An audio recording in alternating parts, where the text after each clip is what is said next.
All right. Good evening, everyone. It is 6:16, starting a minute late.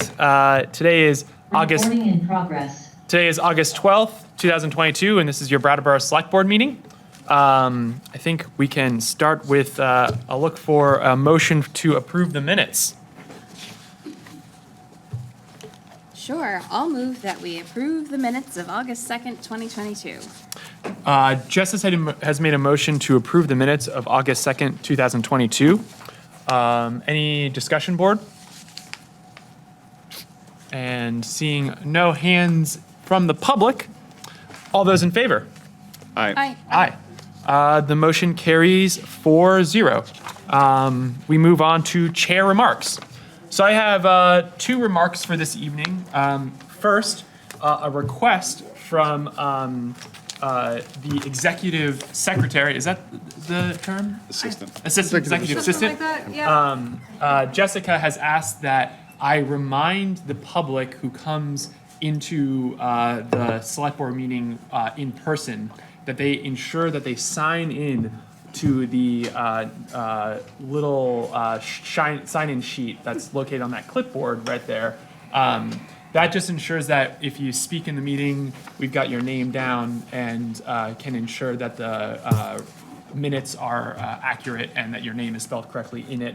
Obviously, if you're attending from Zoom, you can't do that, but we've got your name up that way, spelled in, because it's recorded, and we're able to review it after the fact. So that was my first point. And then second, I just wanted to take a moment to speak to the primary election that we had last Tuesday on the 9th. I wanted to thank Hillary Francis, our town clerk, and the town clerk's office, and my fellow JPs and the volunteers for having a really successful election day. I was there, and actually Tim was there as well, and it was a busy day, which is great to see, and went off without a hitch. I also wanted just to give a quick report on the numbers, because I think that's always kind of interesting, or I'm kind of a civics nerd, so I think it's interesting. So we had a 31% turnout for this primary. There were 2,909 votes cast out of, for registered voters, 9,391. And that is the second highest primary turnout. The highest was in 2020. And of those, the 58%, so that would be 1,676 votes, were early ballots, so ones that were done, put into envelopes. Some of those were dropped off the day of, but they were cast at home. And then, so finally, that means if you're at home doing the math, 1,233 people actually came to the polls on Tuesday of last week to vote at the American Legion. Which reminds me, thank you very much, American Legion, for hosting us. With that, I end my chair remarks. We move on to interim town manager remarks. Patrick? Thank you, sir. I don't have any specific remarks this evening, but I would like to take this moment and ask our library director, Star Latronica, if she has any announcements she'd like to make. Star, would you feel more comfortable at the table? Great.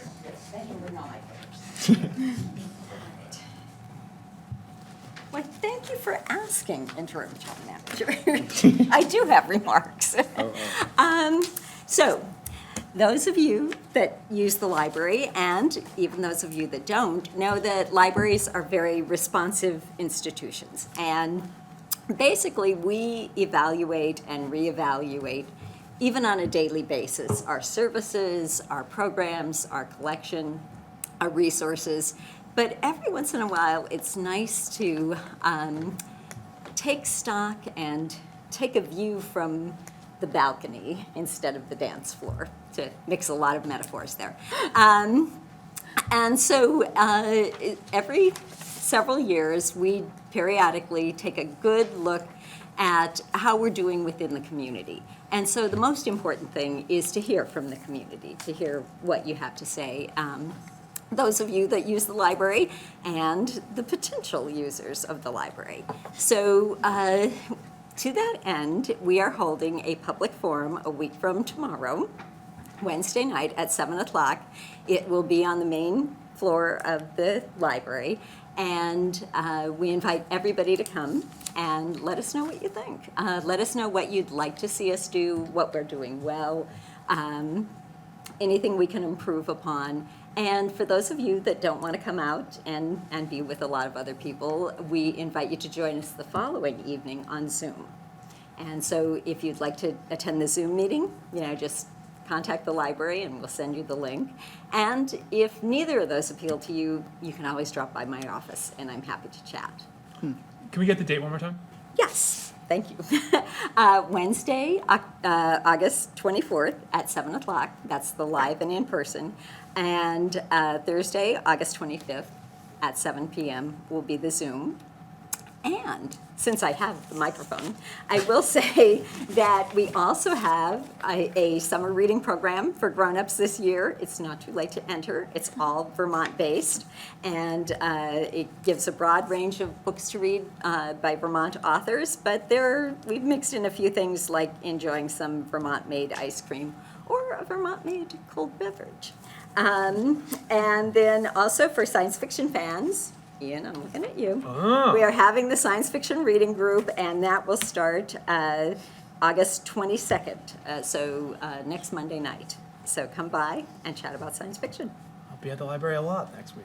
Good. Great. I look forward to seeing you. Any questions? See anybody in the room? No? Great. Sorry, thank you so much. Thank you. I'm going to go a little unorthodox, and I have one other election-related announcement that Hillary asked me to read. So, Patrick, if you don't mind me passing it back over. Thank you. The other thing was the November general election. Those ballots are going to be mailed out to every registered voter, and that mail-out is going to start September 1st. And so if you have changed your address or something about where you would get that ballot has changed, you should go to your My Voter page and update that information before September 1st to ensure that the ballot goes to the right place. And if you're going to be out of town during that period and you may not get it, you should request a ballot be mailed to the address where you will be. So if you're out for that, on a long summer break or something like that. And that was the only other thing. I have a question. Yes, You do that on my voter page, or you go see Hillary? you can do it on your My Voter page. And if you have trouble accessing your My Voter page, you can talk to Hillary Francis, a town clerk. Call the town clerk's office. She'll happily walk you through it. But try it on your own. Okay. Okay, that's it for me. Sorry, board members. I know I didn't mean to interrupt the process here. So we move on to board remarks, committee reports. Anything, board members? Huh? All right. Not seeing any. In that case, we'll move on to public participation. So this is a moment for the public to speak on an item that's not on the agenda tonight, or to ask a board member to pull an item from the consent agenda. So yeah, absolutely. I just request that you state your name and where you're from for the record, and then go right ahead. Okay. I'm Mary Casey, and I'm from Maple Street. And I know that I've nagged behind the scenes a little bit, but I wanted to come down and nag in person. I'd like to know when public safety was going to circle back onto the agenda. I know some research needed to be done, and was a little disheartened to see we seem to be locked in a crime rate race with the city of St. Albans, and not in a good way. So I'd like to know when that was coming back on the agenda. And since I came down here, I also would like to inquire as to whether we think the bridge at the end of Frost Place has been fixed or not. Do you know about that, Patrick? Is that considered fixed? I don't need an answer now. Should I answer? Oh, yeah. No, so actually, Mary, if you don't mind, did you have any other questions? No, I don't. Okay, in that case, I think I'm going to let Patrick speak to Frost Street Bridge, and then actually he may be able to speak a little bit to, there's a couple the term community safety has a couple of different Right. things. So are you referring to kind of the recent conversation about cameras and, Sure. or are Well, you we- referring to, I wouldn't mind if it was a little bit broader, because now we have a lot of data. And it's longer-term data, and we can see what's going on. I know there's concerns about whatever some of our solutions are. Yes, I think we should speak about cameras and address some of the concerns people have with them and the possible funding sources. You know, we're seeing some cities and towns out, and I've only noticed in the Midwest, that are using ARPA funds not to install public cameras, but to install in crime areas cameras that they then register with the police department, so if there is a problem. There's a lot of solutions, and I think we might be able to come up with some solutions that kept everybody's qualms about the problem in consideration. okay, yeah. Patrick, do you mind if we interrogate you on those two items? briefly? Absolutely. Thank you very much. And I'm Take them going in to whatever order. also interrogate a member of the staff. My belief is that the project to fix the bridge at the end of Frost Place has not been undertaken yet. Kim, is that your understanding as well? That is. Okay.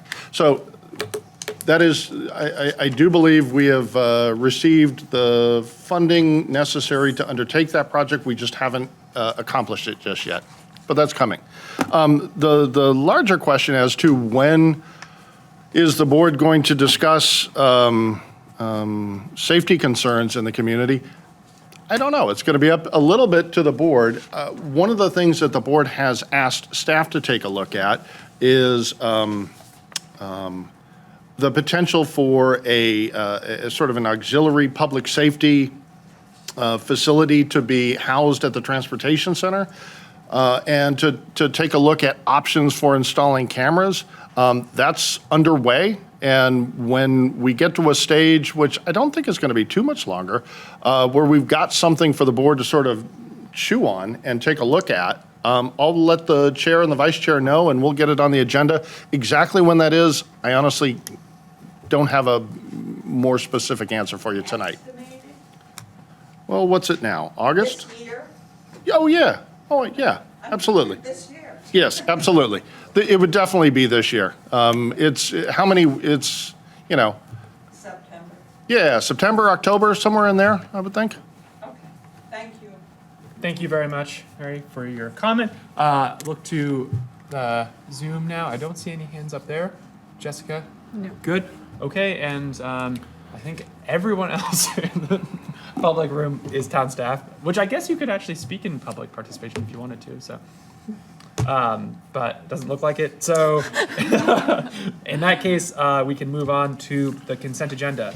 Patrick, can you speak briefly to those two items? Absolutely. So there are two items on the consent agenda this evening. The first is a grant and aid from the Agency of Transportation to the town. This is in the amount of $51,000, and it's to be used by the Department of Public Works to make what are called best management practices, particularly on gravel roads. Yeah. So this would be funding available to make sure our gravel roads are wide enough and they meet state standards, to make sure that there's appropriate culverts and appropriate ditching. This is a grant from the state to help us improve the quality of our rural roads. The second is to appoint Danielle Lee Elizabeth Leclerc to the Board of Listers. As many of you will recall, listers are elected. In this last election, nobody ran for the Board of Listers, and so nobody was appointed. The listers have been at 2 members, and they should properly be at 3.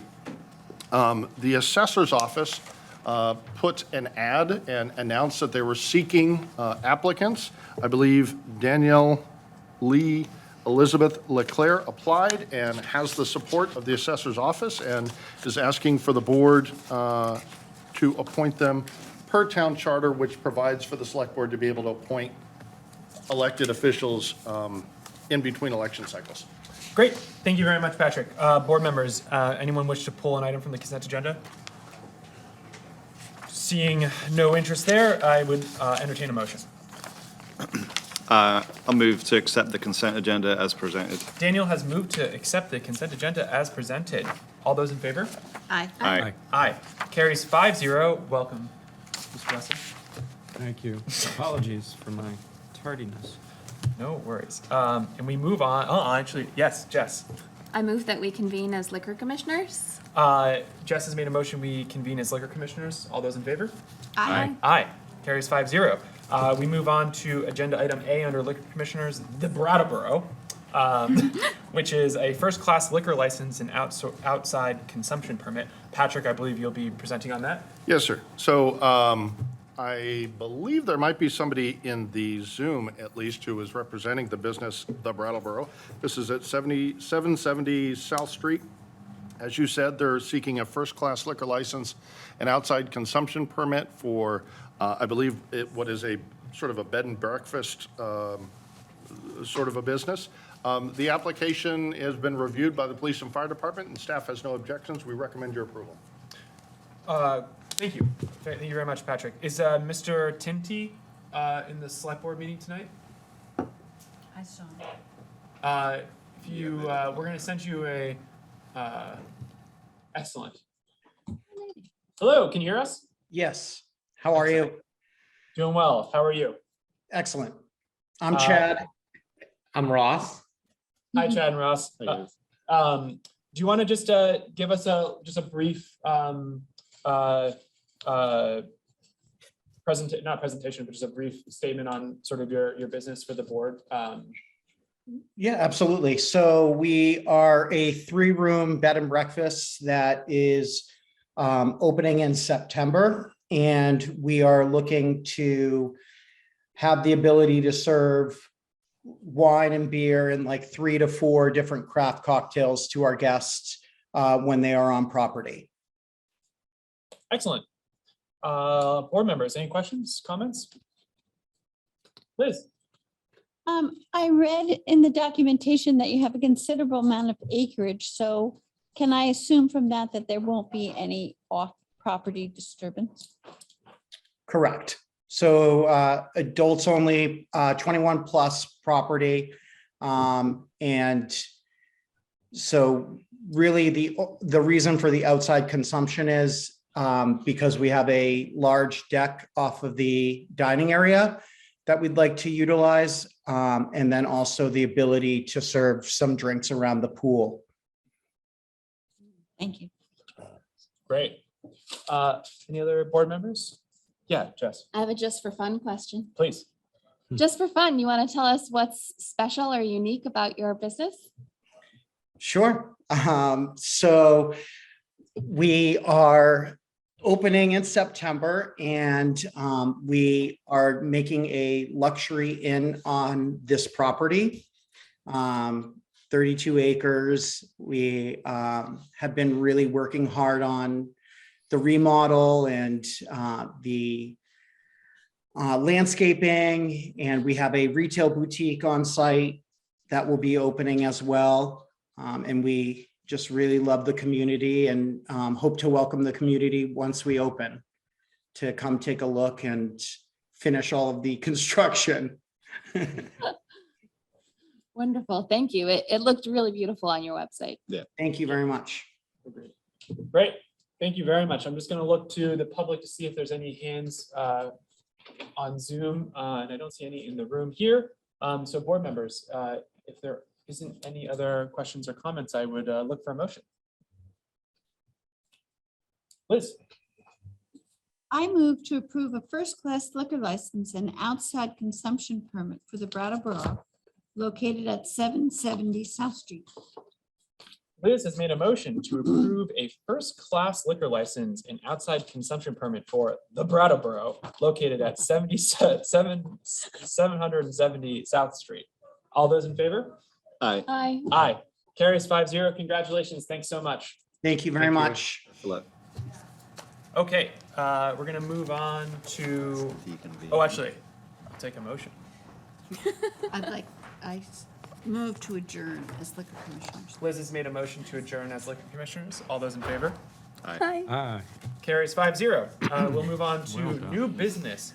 Agenda item A, temporary/permanent public restrooms. And I believe, Patrick, you're gonna speak to this for a moment? Sure, be Thank you. happy to. So included in the board's packet is a memo that lays out sort of the history of public restrooms in the downtown area of Brattleboro for the last couple of years. In a nutshell, what I can say is that in response to what seemed to be more frequent public urination and defecation in 2019, the town responded by situating some porta potties, 3 porta potties, in 3 different locations, at the Common, in the High Grove parking lot, and down in the Preston parking lot, sort of close to the food co-op. We initially rolled out that program in cooperation and partnership with the folks at Groundworks Collaborative. But as the summer carried on, it became pretty clear that they were unable to continue to participate, and if the program was to continue, it needed to be performed by the town. And so, we provided the pots themselves. We had them serviced weekly to come drain the material in them.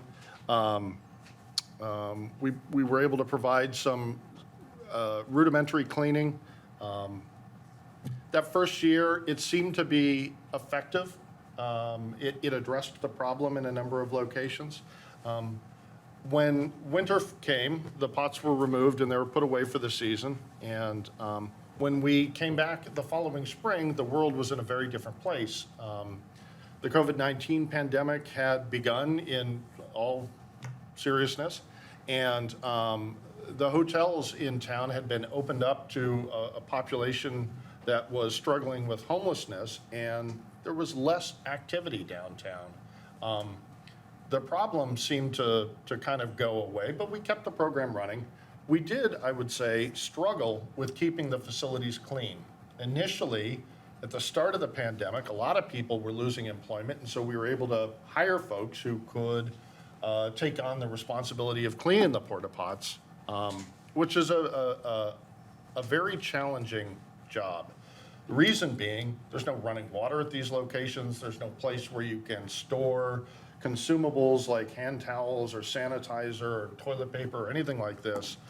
So all of that needs to be packed onto somebody's back, who then marches around from location to location trying to clean these porta potties with a squirt bottle and some paper towel.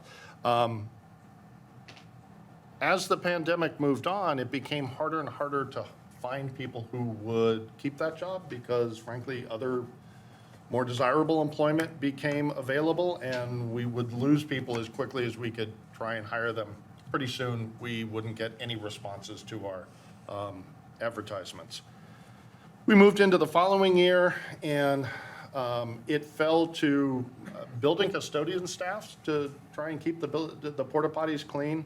I personally didn't think this was a particularly fair assignment to a small group of staff who are tasked with maintaining, the transportation center, the Brattleboro Police Department, the municipal center, the library, the Gibson-Aiken Center, and it's only a team of 4. And then to say, and also I'd like you to, go out to other areas of the town and clean porta potties, which is a time-consuming and difficult job. In addition to that, and because these locations quickly became attractive nuisances where criminal activity was undertaken, where drug activity was undertaken, all branches of our emergency responders, EMS, fire, even Public Works gets called to the porta potties to help take care of them. Coming out of this last winter, staff decided to take a wait-and-see approach. Is this something that is responding to an ongoing need, or is this possibly something we could get away without? And so that's where we began this year. We didn't roll them out. Don't see the challenges, particularly on the Whetstone pathway, that we did back in 2019. And that's kind of where we're at with porta potties. I'm not sure it's a great idea, but obviously we'll take the board's direction and follow any direction that you'll provide to staff.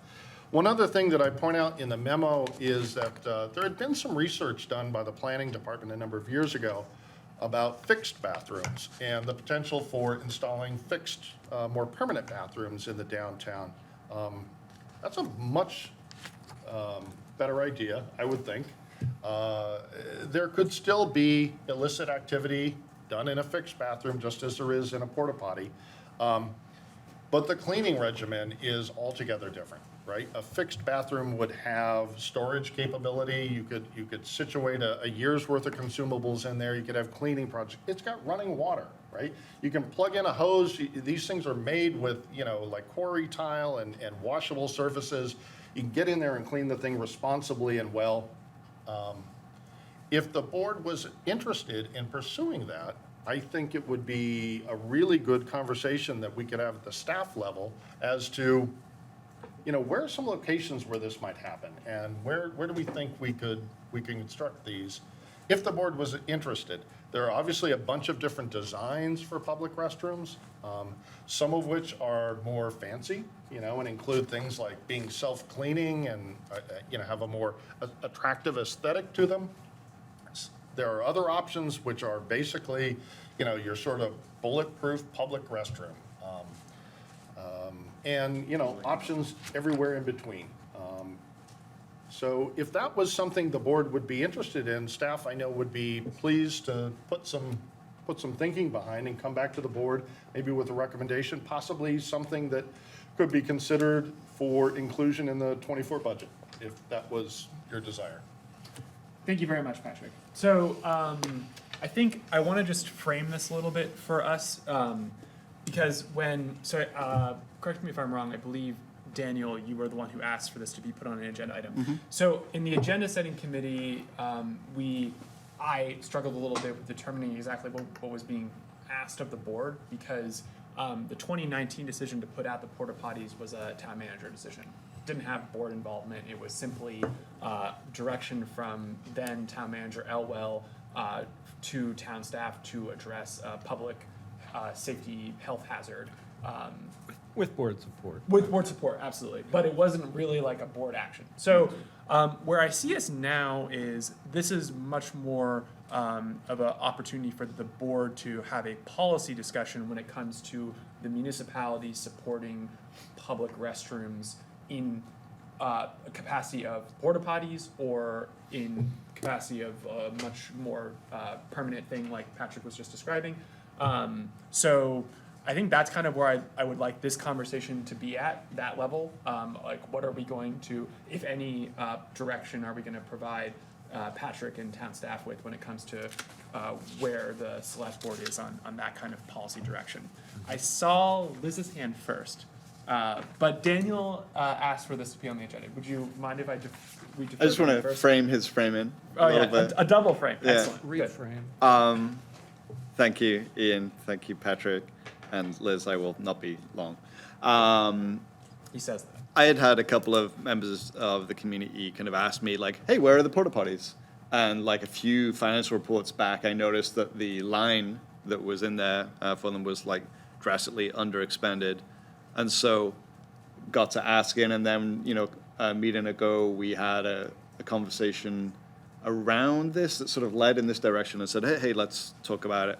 And it was helpful to remember that actually this was the town manager's decision, not necessarily a board action, although as Tim pointed out, we did support it. Yes. So I think that Patrick's explanation of where we're at with regards the porta potties makes a lot of sense to me. And I would personally be very interested in us moving in a direction where we explore possibilities for good locations and good options for permanent 24/7 public bathrooms in Brattleboro. Say two. Liz? So, yes, I remember these previous discussions, and I think a more permanent solution is the way to go. I've seen excellent public restrooms. I would like to bring to the staff's attention the restrooms in Concord, Massachusetts. they're lovely. They are a civic amenity in addition to serving the population of the town. Visitors to the town utilize them. And I think the location on the common, kind of in and around the chamber location, is excellent because it has car access, truck access. And it's a little more public than being tucked away in the field and pushed over the side of the cliff. I would also hope that when the staff examines this, they'll also examine whether there's any features to avoid the public nuisance factors. And I think it may very well be a seasonal use. Oh, okay. Other board members, anything, thoughts now? I'm curious what Liz means by, you think it may be a seasonal use. You think the nuisance is seasonal, or you think that the bathroom should only be used seasonally? I think it may pan out that winter use is less needed and a formidable hurdle. Yeah, well, we'll see, I guess. Yeah, yeah. If, no, I don't know, Tim, you look like you're on the verge of saying Oh, something. no, I don't have a lot of, very poignant things to say about public restrooms at the moment. I'm actually a little surprised that I haven't heard more about this. There was an event recently on the Commons where we heard about it loudly, I should add. But before that, I'm really surprised that it hasn't been mentioned. So it leads me to believe that, like, the original, at least, intent of the 3 porta potty locations and the porta potties served the purpose and then was serving a unique need at that time. Obviously, people always need somewhere to go to the bathroom, but what is it? Why have my constituents not come to me and really said, because I hear a lot of things about a lot of different topics.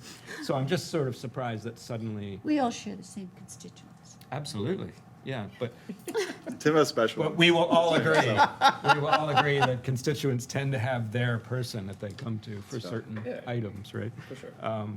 So I'm just, it's just, like, should I interpret that as people aren't interested, taxpayers don't want to fund them, or that people have always been interested and just recently realized that they have not been here, So I guess I'm advocating for a little bit of canvassing of our constituency. Of what I don't know that canvas restrooms are the answer. Tough to wipe down. Stretching that one. Jess or, Yeah, I'm generally very in support of public restrooms, and I have heard from a few of my constituents that, not only is it a human dignity issue, but it makes community events more accessible when they're in outdoor public spaces, and that's really important for folks that have that need to go to the bathroom, which is pretty much everybody. But Pretty much. pretty much.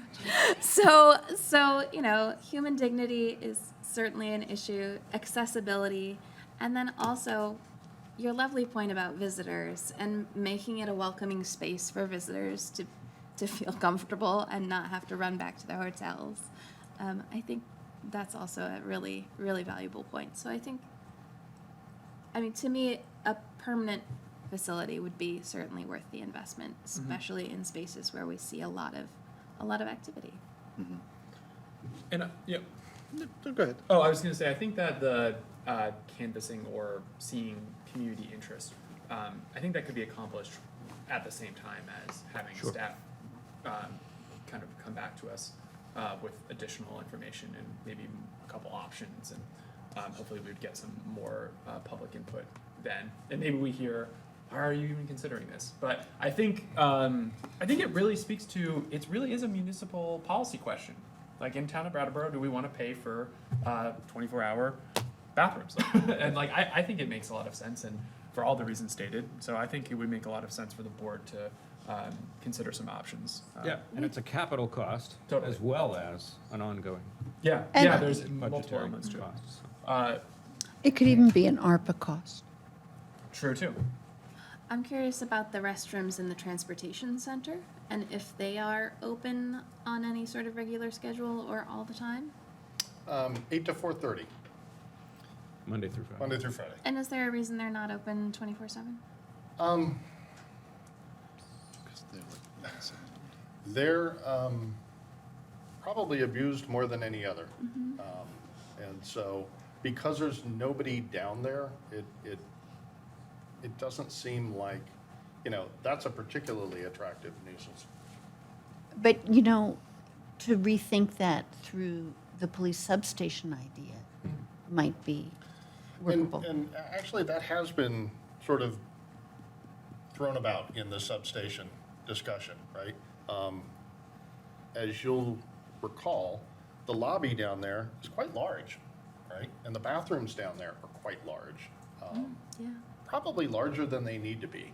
And so, one of the things that we've been looking at in terms of if we were to redesign that space, let's potentially keep the function of having a lobby and keep the function of having a bathroom. But does it need to be, 1,200 square feet? Or I'm just sort of guessing. It's a fairly large facility. Maybe not. And maybe if it were a little smaller, it might be a little less attractive, while still providing a place to get out of the rain and a bathroom facility. But as of currently, we have kept it open during the hours when there's someone around to keep an eye on what's going on. Daniel? Yes. I think that if we do move towards, at least exploring more of our options for good locations and good, facilities for public bathrooms, that having whatever public bathroom we do end up choosing to build or not build, we start with the assumption that it will be ADA compliant. Oh, yeah. Absolutely. Yeah. So when we're thinking about size, let's not size ourselves out of ADA compliance. Yeah, I think that's a given. Yeah. Fair point, though. Yeah. Okay. I'm going to open it up to the public and see if anyone's got any thoughts on this. Don't everyone speak at once here. I don't see anyone in the room or on Zoom right now. Board members, I'm kind of hearing consensus here. There's not really a need for any kind of vote to be taken. Simply direction given to interim town manager Moreland and town staff to provide some additional information on both locations and also types of permanent municipal restrooms for the downtown Brattleboro area. Yeah. Yep. We'd be happy to. Yeah? Yeah. Unless anybody else has any other further comments on it, I think we could move on. Yeah? Yep. We can move on. Yeah. Great, okay. In that case, we move on to new business item B, the financial report. And I believe Kim will be joining us. Ms. Frost? Good evening. Good evening. How are Hello. you? Hello. So in your packets, you have the first month of fiscal year 2023. We are tracking perfectly as far as the first month of the year. We're at about 8% utilization. Our utility expenditures are about the same. Our revenues in the utilities aren't as high because we haven't done any billing yet, so that will come within the first quarter, say about October. So that'll stay like that for the next couple of months. Our loan report, we have about 3.8 million in outstanding loans issued through the town's various loan programs. The town's revolving loan fund says that we have about $201,000 available for additional grants and loans as of July 31st. And as of right now, we have 22 active grants and 7 grants in the application process. And then I just wanted to let you all know that we did get today the local option tax last quarter for fiscal 2022. So, and it tracked exactly the way we thought. It was about $345,000. We are back to pre-pandemic levels with the tax at this point. So back to about where we were in 2019 before the pandemic. So, Great. Board members, questions? Actually, I have like a bunch, Oh, like very small, very specific questions. okay. So let me just go through them, and maybe they'll be interesting, maybe they won't. Page 3, general fund budget, public works. This is we're still in revenue, I guess. Insurance reimbursements, $51,000. Just curious what it was. Oh, so that is for the bridge. All right. So actually, and it's going to be actually moved out of here. It will be in a capital Okay. account, so it shouldn't be there. But yes, that was the bridge reimbursement. Great. That's going to happen on Cross Place. And see, this is the beautiful thing about like the financial report. It contains everything. You just got to find the line and then ask a question. It's like about the bathrooms. All right. So next one. That's good news. Yeah. Yeah. Page 9, really, I guess. It's the fire expenditures, general fund. The training line is at 224%. So You now want to just speak to that a little bit? Sure. I mean, Or you fire guys are chief? okay. If I mess up, you guys tell me. But we are paying for 3 members to go to paramedic school. Great. Which is about $12,000 a member to go. So that's an extra, A good investment. 9,000? 9,000, yeah, so. All right. Okay, next one. Page 11, Public Works Admin.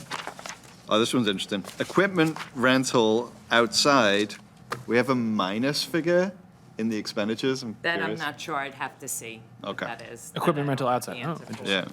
Yeah.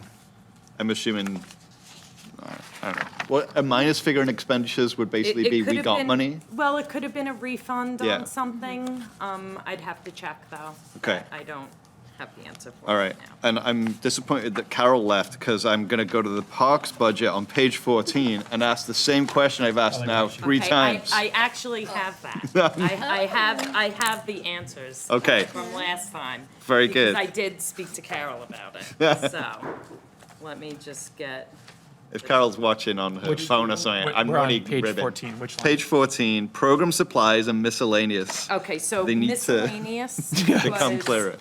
for the monument, and that was at the Commons. Okay. That was something that, Oh, The corrective town black. manager had asked to throw in miscellaneous. We didn't have its own line item. interesting, because Yes. like in the past when we've talked about miscellaneous, it's been for different things. So miscellaneous really is miscellaneous. Well, for that one, yeah. Okay. Yep. And then program supplies So- is not Right, so miscellaneous. program supplies were the balance of what was not raised for the 4th of July. So there is some fireworks in there. There's also like paint for the ball fields and basketball nets and Okay. tennis nets. But there was a little bit more in 2022 because there was that balance of the fireworks that what was not raised by Carol fundraising. Okay. Yeah, Okay, we're almost done. okay. Page 3 of the utilities budget. It's in the wastewater treatment plant section. And I know that in the memo at the beginning, it always talks about this encumbrance for sludge removal. Oh my gosh, my page 3 is missing. No, it's the next one. It's just out of order. Oh, well. And I always read that bit and I'm like, yes, the encumbrance for sludge removal. I know exactly what that is. And I'm just going to confess that I might need a little explaining on the encumbrance for sludge removal. So I'm gonna let Patrick speak to sludge removal because I know that that's like his expertise. Okay, very good. But I know it's about removing sludge. Yeah, I assume that it is as well. It's Thank you, my removing friend. sludge. So, just, can somebody direct me where on the page are we looking? The- Middle It's of, in the middle of the first paragraph, here. Patrick, Yeah. 204 to the 190. There we go. Yeah. I'm not even worried about the money. It's just like I skim over that bit and pretend I understand it and I just Yeah, need it's a to. process in is where your they get question- rid of, What is it? Asking, what is sludge removal? Yes, please. Or why is there a large And like encumbrance there's now? always like this thing about the encumbrance. So that's what I want to kind of understand a little better. So the encumbrance is going to come back to our finance director in a moment. But sludge removal is in the process of treating waste. There are liquids and there are solids. And solids are dried out and they are dewatered and hauled away from the facility and are disposed of properly at, I don't think they're farms, but like, places where it is permitted to dispose of sludge. And that is the solids that is accepted in wastewater. My guess is we have a contract of some sort with I forget the name of the company, and we probably encumber a certain amount of money and then, but you'll have to take that Yeah. from there.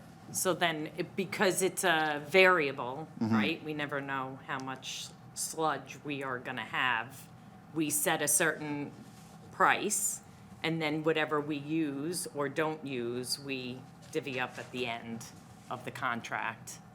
And I believe one of the things that's occurring right now with things like sludge removal that require a lot of transportation and hauling is that they're coming in far higher than we would ordinarily have expected because hauling costs are just up Yeah.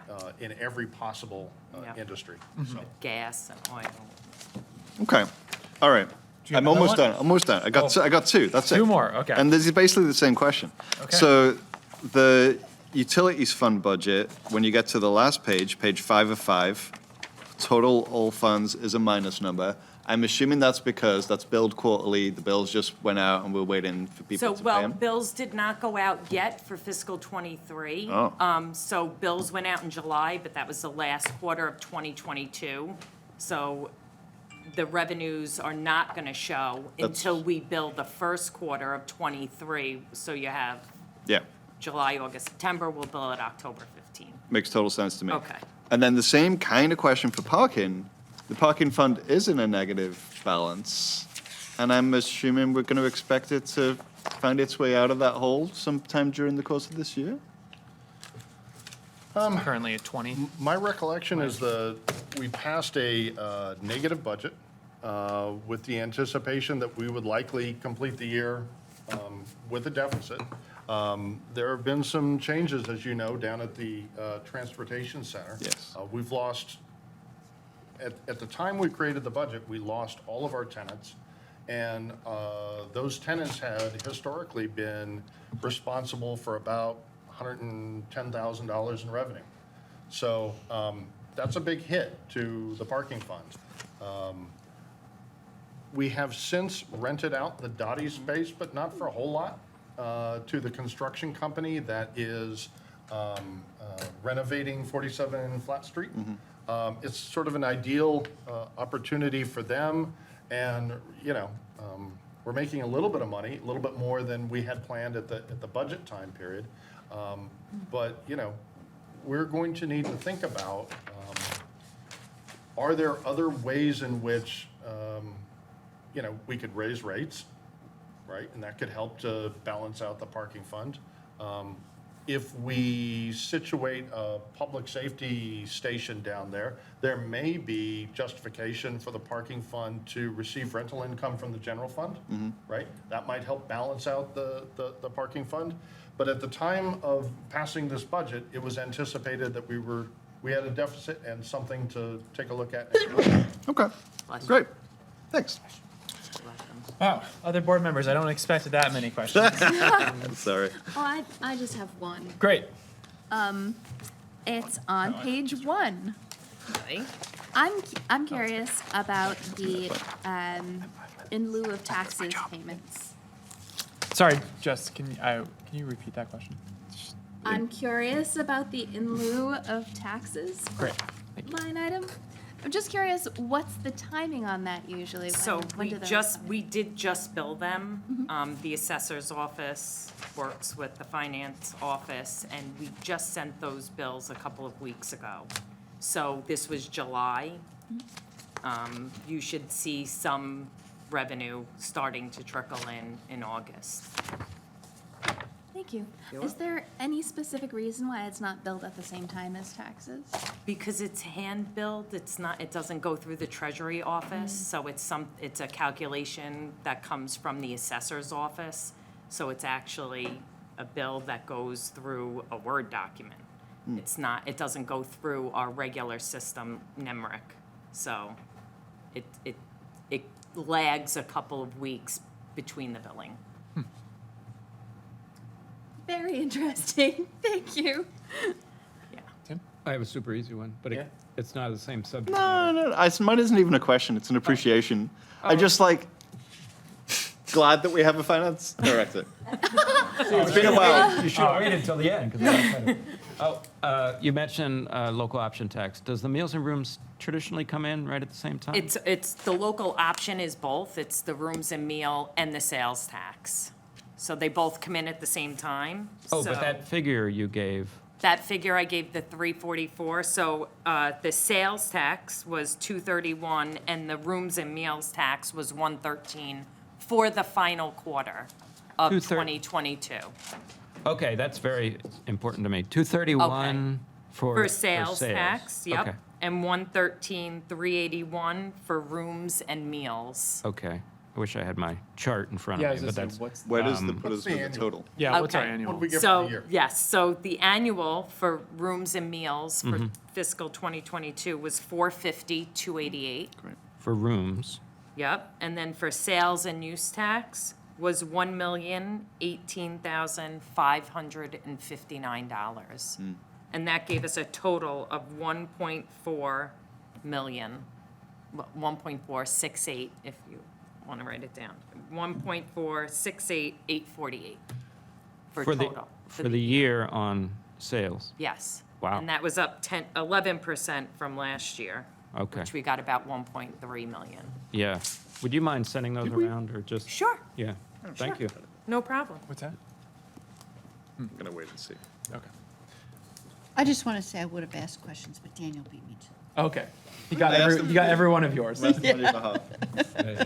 All right, let's open up to the public. I see a hand on Zoom. It is, I think it's Dick DeGray. I think my eyes have gotten worse. Gray. That's really hard to see. Yeah. It's a little hard, yeah. Dick, join us. Thank you. Can you hear me? Yes, absolutely. Question about the transportation fund, The parking fund? or the parking fund, excuse me. And why did the board adopt a negative balanced budget? Why, I think I remember part of the discussion was rate increases. It may have been Daniel, might have been somebody else, but I think it was Daniel, said that we had just raised rates 4 years ago. Am I correct that somebody did make that statement? Oh, man, you're I don't talking know. about back in the Yeah. fall of 2021? No, spring. No, I'm For talking spring? about 2 months ago, because you Oh, don't do oh. this, you don't do the parking budget I'm at the sorry, same time yeah, you do the spring. general fund budget. Yeah, yeah. I don't recall. And I'm wondering why you didn't raise rates when you knew we were gonna have a negative balance, to help offset what this negative balance is going to be. I spoke to that. Because if you end up with a negative balance, does that refer back to the taxpayers to make up that negative balance when we go to town meeting? You want to speak that first, Patrick? Yeah, not immediately so. Ultimately, it could potentially, but I don't foresee it doing so this particular year. As you may recall, Dick, and other members of the public and the board will recall, the parking fund really took a beating through the pandemic, losing, hundreds of thousands of dollars. And in some ways, the general fund did help to prop up the parking fund and to keep it solvent through those difficult times. Thankfully, when the town received some funding through the federal ARPA program, one of the things that we were able to do was to make the parking fund whole because its losses were directly attributable to the pandemic. And so at the conclusion of this last year, a fairly substantial transfer was made using the ARPA funding. And so there's once again, you know, a not insubstantial fund balance for the parking fund. At the time of this particular budget was adopted, you know, we had just come to grips with the fact that all of our tenants were moving out. You know, that took a significant piece of revenue from the fund. One thing that we were going to need to explore ways in which we might address that. One of which could be a rate increase. You know, this was the budget that was passed, along with some expectation that we explore other options. Is that fair? Yeah. Well, I certainly understand that. And your comment about charging the general fund a fee for rent, that's, you know, usually, you know, that's a reversal where you're generating enough revenue through your enterprise fund where it benefits the general fund. We're going in the other direction, where we're taking general fund money to subsidize an enterprise fund, which is not a taxpayer-funded fund, just like the water and sewer system. And so my concern is that when you haven't had a rate increase in 4 years, we have probably the lowest parking rates in the country, that there should have been a healthier discussion about not only raising parking rates, but raising fines, and parking passes, to help offset a negative balance fund. And I'm really a myth of why that didn't happen. And so, Okay, we've got a couple board members who can speak to that a little bit more, Dick. So, Tim? I can't remember the sort of overall thinking, Dick. You make a very good point. I totally agree that you can't have an enterprise fund consistently operating in the red on the backs of general taxpayers. It's just defeats the entire purpose of an enterprise fund. But I think at the time what was happening is we were looking at that drop in the budgetary, deficit happening from the rentals themselves and not on the parking side. The parking had recovered quite a bit. So in a way, it's not really fair to put, to assume that the parking can make up all of that revenue. But I mean, that's what I was thinking at the time, just speaking for myself, and that I was hoping that the drop in the rentals would be a temporary situation. I still hope that's to be the case. But that doesn't rule out looking at raising rates either. I mean, I'd love to take obviously we passed it fairly recently, but we're going to have to take a look at rates soon and make sure we're in line with what other towns are charging, especially if there's some things that are down, like the passes. I don't know if they've been raised. When we raised the parking rates, did we raise passes? I don't recall that we did. Yep. So there's definitely some reasonable concerns, but I don't think, in a way, it wasn't entirely fair to see those huge drops in the rentals of the town-owned or the enterprise-owned facility as needing to be made up entirely by the people who pay their orders. One last question, only because I don't remember, because I used to sit where you sit. The rates for the parking passes, the transportation has the highest rate per lot, I think, Patrick? There are two different types of permits available at the transportation center. There's a reserve permit and there's an open permit. I believe the open permit is on par with, for example, like the High Grove lot, but the reserve permits are considerably more expensive.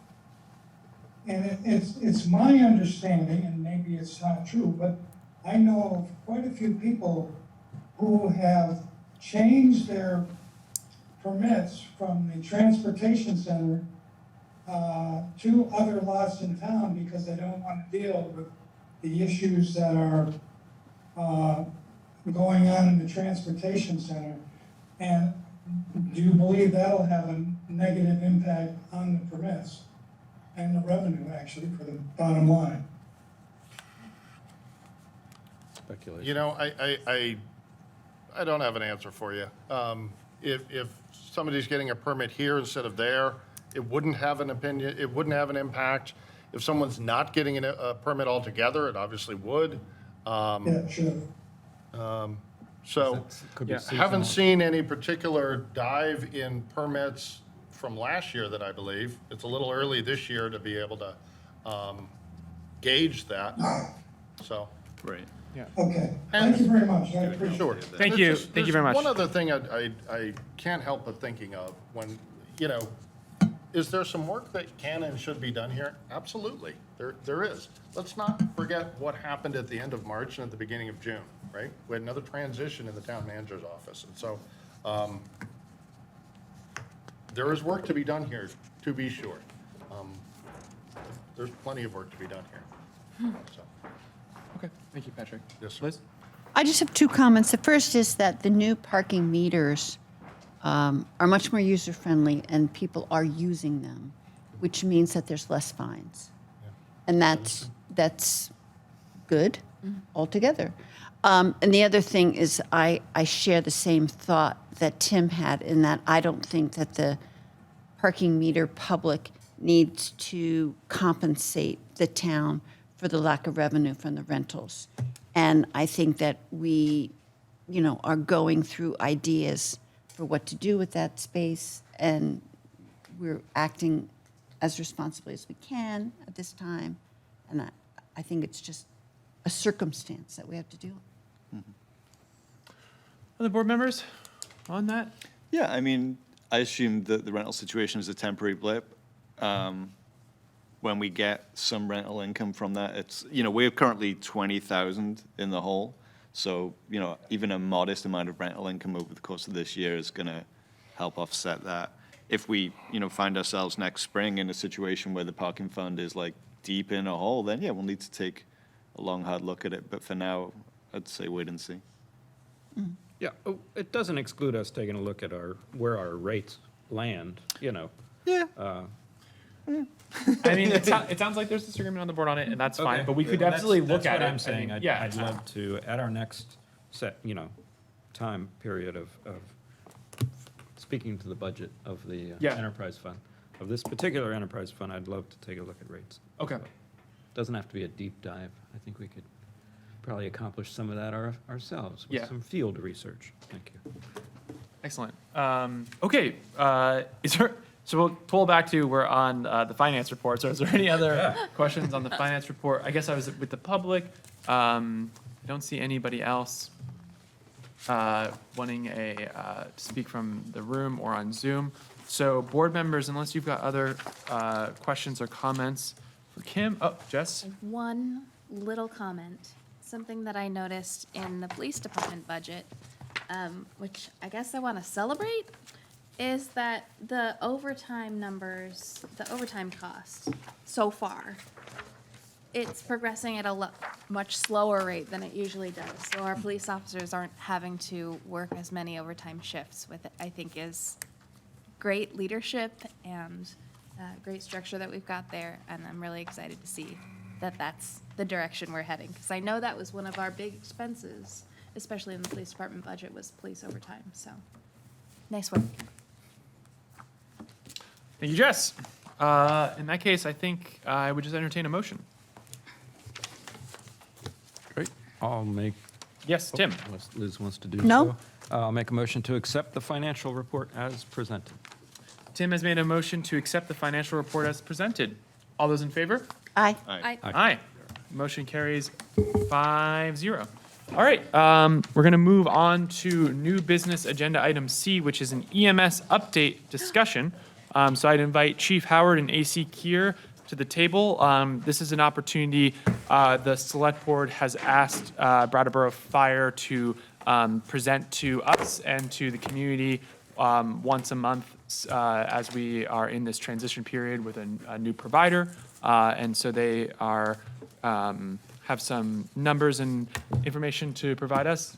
Patrick, is there anything else you wanted to speak to before? No, I think these gentlemen are qualified to represent the activity of the department, I'll leave it to them. Excellent. Welcome. Good evening. If you see Assistant Chief Keir's memo, as of August 9th, we have done 313 EMS calls and 132 fire-related emergencies. Of that, our response time to EMS calls is just under 4 minutes. Our average time for the call is 27 minutes.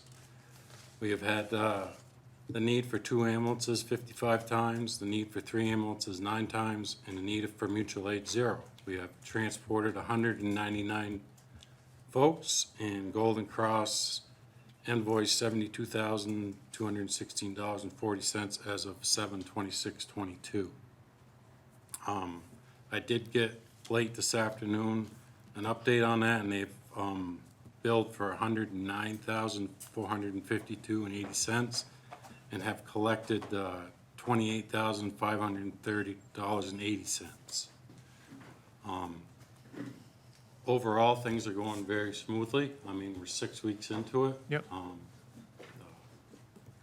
Obviously, we're still learning every day, but I can't commend my staff, how they've stepped up and taken on this task and are doing very well. And I will note that in this memo that on August 2nd, we answered for 28 requests for emergencies. 21 of those were EMS calls.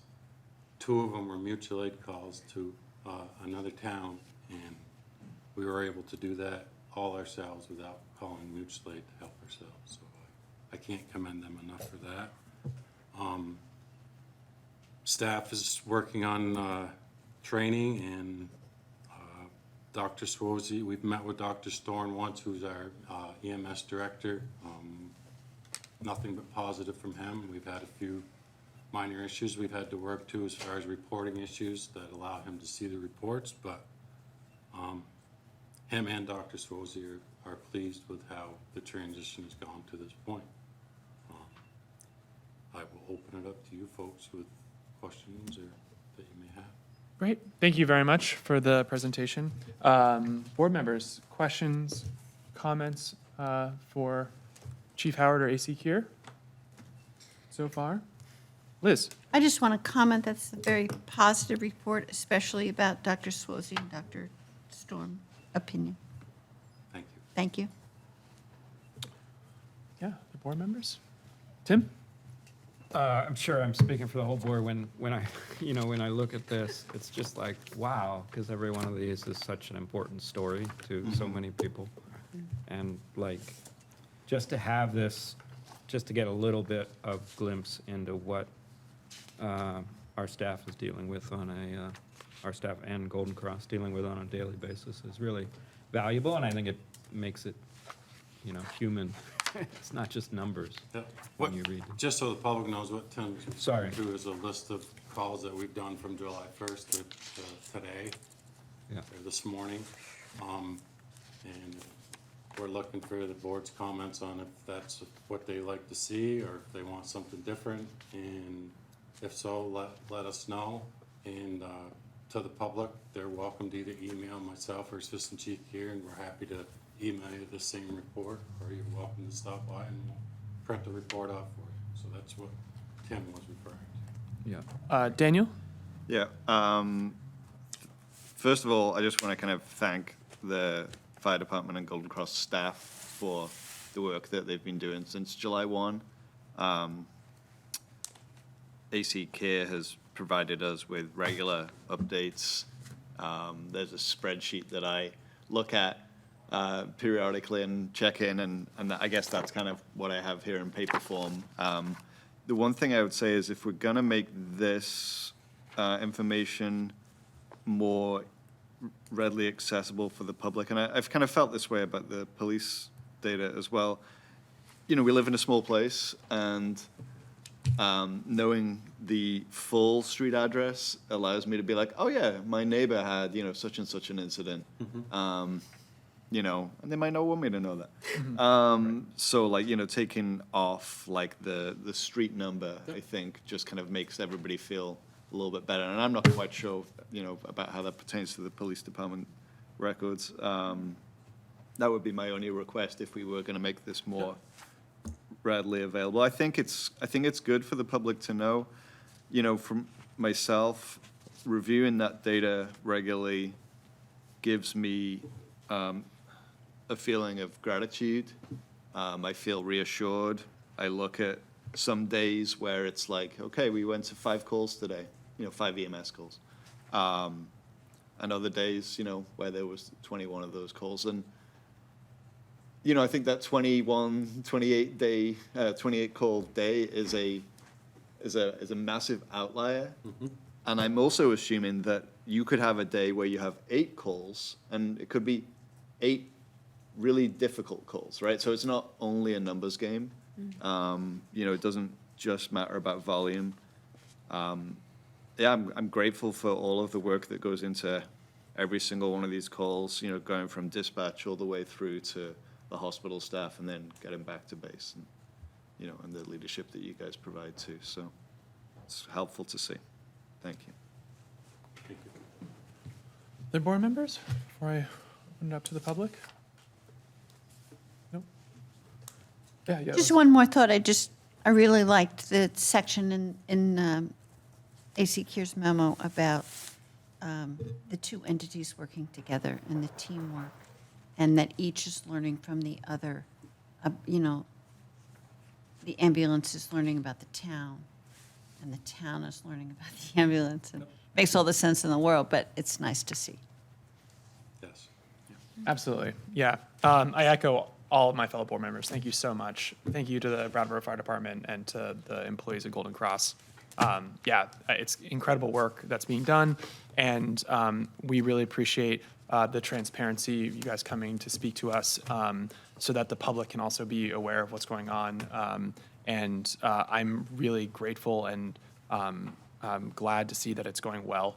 And I think with that, I'd be happy to hear. Yes, please. I know there's folks that are interested where we're at with the AP Triton. Oh, yes, that was actually, I was going to ask about that. Thank you. I've actually had a conversation with them yesterday, and we're working out dates. I think Patrick's going to speak to you folks about in October, the first or second week in October, of when they'll come out and meet with town staff, do a public forum. So we're looking at, I think, the second week in October, if that works out for everybody. Okay. As well as within the next 7 to 10 days, town staff and myself will be having regular weekly meetings with the folks from different parts of the study. As far as some may meet with just Kim and talk financial, some may meet with us to talk about the GIS mapping. Mm-hmm. So it's in full swing. Okay. It's starting to pick up speed, and my guess is late November, December, you'll have a report, is my guess. Are we continuing to provide them with the data that we get from Golden Cross that is coming in now? They have the majority of their data. There's a couple here and there, different things come up and say, can you send us this? And Yeah. we send them that, but for the most part, they have the data that they requested. Okay. Thank you. Yeah, I was actually going to ask you on that. Thank you for the update, Yep. Chief Howard. Okay, let's see if we've got any questions from the public. I see Bob there and figured he would have a question or two. Mr. Ozer, can you hear us?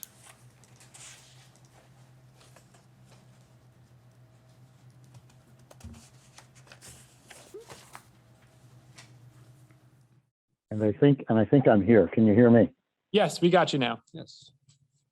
So first of all, I wanted to thank the chief because I sent a whole bunch of questions. Actually, I only started with like 4 or 5, and then kind of got crowdsourced into about 10 of them.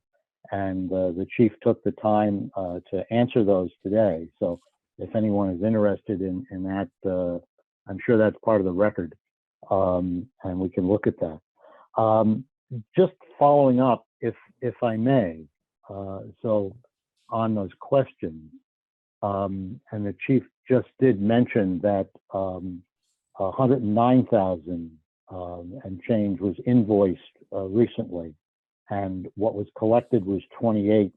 thousand and change. So it turns out that's about 26% of what was invoiced was actually collected. Is that because of the processing lag? Or maybe this is an unfair question because it's too early, but is that because of the processing lag in billing and collection? Or is it because of uninsured individuals or non-collectible? Do we have a sense Yep. of that? Yep. Chief Howard would like to speak to that. Bob, we had the same questions when we got the data this afternoon. I talked with Dale Gerard from Golden Cross, and he explained to me, and I'm going to talk further with him tomorrow so I understand it even better, is it's going to take them probably 3 to 4 months to get consistent data to show a more of a consistent collection rate. So we had the same questions, and good question. It's just, Dale says it's just too early to nail down a solid number yet, because obviously in the medical world, it takes time to collect money from certain entities that pay. Mhm. And so he's hoping within 3 to 4 months, we'll have a more solid number. Okay. And then just quickly on, if I have this correct, there was some anecdotal information that was passed to me that there was a spike in overtime from July. That's And correct. I think from reading your answer, I think the answer is that might be a temporary or hopefully a temporary issue because of the lack of staff during a certain time. And now we have new staff coming on board and being trained. That's So correct. hopefully that overtime will abate. And then just the final thing, which was the last question. It seems to be very hard because I don't know the complexity of the data of trying to figure out what amounts are attributable to EMS service from the budget at large for the department. And I'm wondering if that the way to resolve that issue is whether regulatory agencies are going to require reporting of certain information, and their insistence on things being coded can work with our information, and then we can put dollar amounts to what is required to be reported anyway. I don't know if I explained that correctly, but maybe some interface between what regulatory reports have to be made and what accounting is done on the home base. I'm not quite sure if we've got fully understand the question there, Bob. Daniel's got his hand up. I feel like I have a sense of it. So like, Bob, correct me when I get this wrong. So what you're trying to say is how much of our fire department budget goes towards EMS stuff, right? And right. Correct, right? And so yes, up until this point, we've employed a full-time fire department and they've been providing EMS services, alongside rescue up until July 1. And now they're providing those services alongside Golden Cross. And so we employ those people, whether they're sitting in the fire station or whether they're in the back of an ambulance. And, so I feel like those costs are already accurately represented in the budget. Things like capital expenses for, EMS costs will be very clearly, visible in the budget. And then I guess I don't see equipment, maybe. Yeah, equipment, right? Yeah. I mean, so the vehicles and equipment, that's going to be obvious to see what is a fire truck and what is an ambulance if that's something that we, end up doing. Yeah, that's kind of how I think. And I think, Bob, part of that, I think that discussion can also continue as we move into budget season as well with how we label things. And I'm not sure, let's not go to, I want to keep this on kind of an EMS update for, where we're at right now. I think we kind of get your question. Something to think about. Yeah, and Chief Howard's got. Bob, my hope is that the study will answer a lot of these questions as well. as far as capital and equipment and so on and so forth. So Yeah.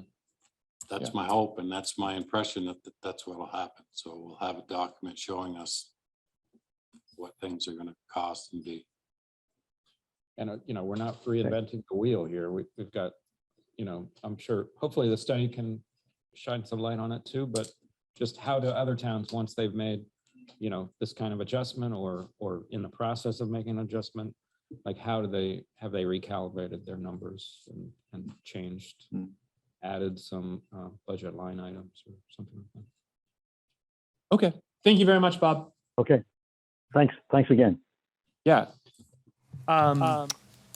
Yes.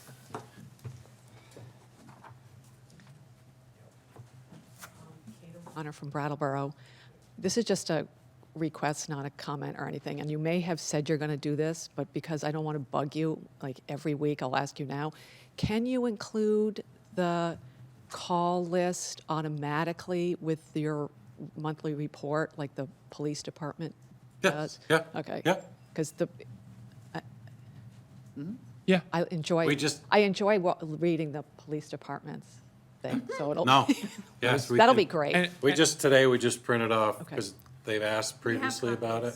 Perfect. And I there just don't was- want to call you every week. And there's That'd some be right great. there on the table. There was some concern about addresses. Yeah, and I think we're just- going to, I yeah, I guess think we we're going to haven't really remove addressed the that. addresses, the specificity of that. And That'd be great. I think, like, have we discussed, so, but legally, we are okay with the other elements of the call data, like what the Yeah, 'cause call we're is, not providing any patient. any patient Yeah. information. Yeah. Okay, absolutely. And Kate, can you sign in? Oh, I will. Thank you. I announced it at the beginning of the meeting, so, thank you. I never asked anybody to sign in. No, we just. I asked her. Just a reminder. It was just a request, yes. Okay. Daniel. I just want to kind of like come back to this data, the call data. For the likes of Kate O'Connor and I, we're going to spend our time with these monthly reports and go through page by page of, call data. Most people in the public are not going to do that. And so it's it's not intentionally inaccessible. It's just kind of inaccessible by the way that, the kind of data comes out, right? Like it's a PDF of like a million things. And so my preference for both of those documents would be that the first page, and actually I saw this in the police department's monthly report for the first time this month, is some kind of summary, right? The nice thing about this sort of data is it requires the call to be coded in a certain way, right? So you should be able to say X percentage of our calls this month were, of this type, X were of this type, and, maybe the top 5 or something. And then, I would also like to see the ability to compare, this month to last month or year to date to previous year to date. We don't quite have that data with EMS, but, some kind of like more accessible summary document rather than just the raw data, because the raw data is really tough for most people to kind of like be expected to wade through.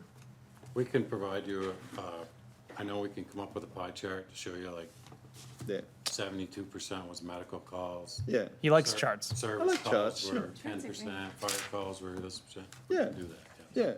Yeah. Well, does this memo Well, he's- accompanying here's the memo, it serve that purpose? I mean, I think the memo is helpful, and, the memo does do some of this sort of stuff already.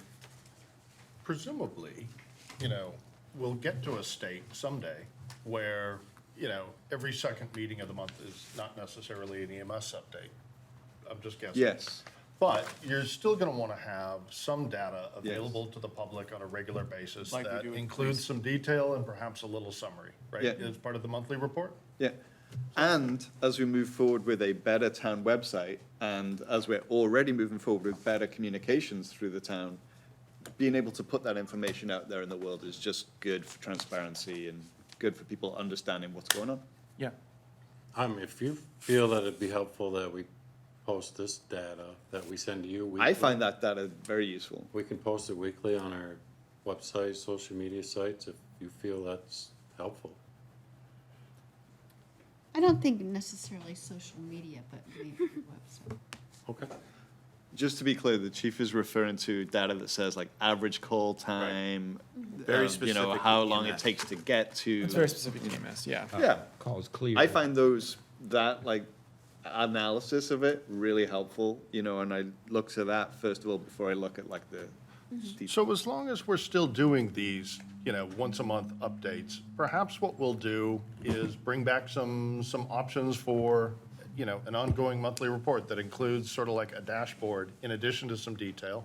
And, you know, sooner or later, we'll arrive at a spot where we say, yeah, that's a report we want to see every month. And then we'll carry forward from there if that's agreeable. Beautiful. Love a dashboard. Okay. I'm just gonna look to see if we've got any other hands on Zoom. We do? Yes, Franz Reichman. Franz.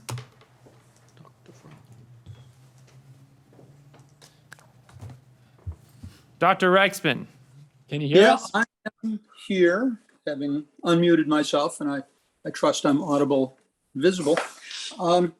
Yes. Oh, I wanted to address a couple of things that I've actually addressed before, and I apologize if I'm a bit of a broken record on this. But as Mr. Quip observed somewhat earlier in the meeting, it can be a little frustrating to ask the same question repeatedly and not get an answer. So here I go. So like everyone else, I'm really pleased with the chief's report and the assistant chief's report, and it really seems like things are going well. And as I've said before, I'm generally supportive of the idea of a combined fire and EMS service. So, you know, it's good to see that things are going well.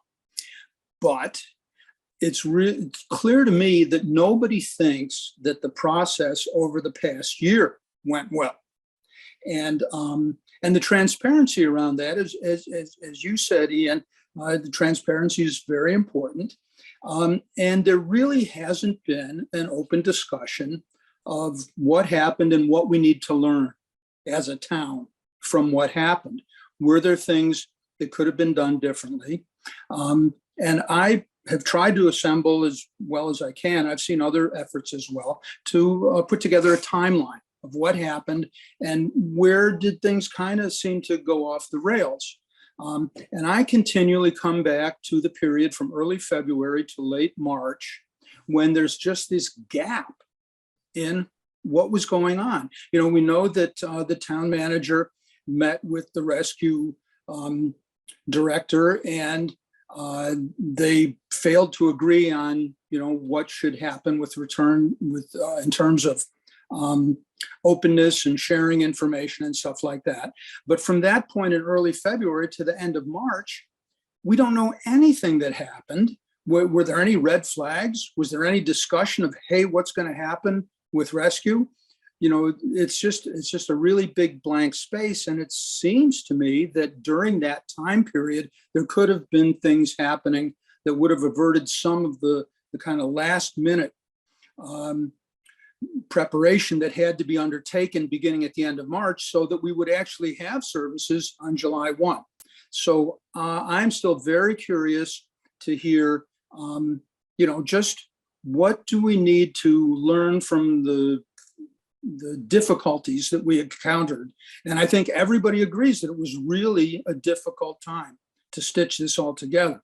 Again, I'm really glad to hear that things are going well, but I think there should be some kind of a comprehensive report that reviews what happened and lets the people of the town know, here's what we learned, here's why we think this sort of thing won't happen again in the future. And I'd be very interested to hear from the board whether you're considering undergoing some or going through some process like that to help the townspeople resolve some of the still lingering hard feelings that are out there. Thank you. Okay, thank you very much, Franz. Board members, if you want to speak to it, I'm going to give it relevancy simply because it has to do with the Golden Cross EMS transition, but it's not. I would say it's peripherally relevant, Franz, because we're talking about the EMS update from July 1st to, or actually not even July 1st, but from the last meeting in July to now. But board members, if you would like to speak to it at all. I'd like to speak in general terms Yeah, and say that what was going on in the, I think you said early February to late March was a heck of a lot, but a lot of it didn't have to do with anything that you're looking for. I think we were busy, by the way. I mean, that's basically what I'm saying, is that there was a lot of other things going on in that time period as well. Now, for the deconstruction, or I'm not sure you're looking for some sort of like examination of what happened, we're talking about contract discussions and disputes. You know, internal discussions that we were having, and, you know, so we just can't really get into that. We literally can't. So I'm not sure how we could speak to that too much. Liz? Well, Franz, I think that all of the information that certainly I used to make my decision, I know it was a unanimous select board decision, is public. And again, I call your attention to the March 25th letter from Rescue Inc. And I really don't have any intention of rehashing that decision. Every single board member spoke quite eloquently about their decision-making, and I'm sure they all stick to it. And I think that it should be a sufficient rationale for our decision for all the members of the public to understand. Starting with the March 25th letter from Rescue Inc. any other board members? Yeah, Daniel? Yeah, I mean, obviously this is something that Franz feels strongly about. And at the time when we were making the decision to contract with Golden Cross, that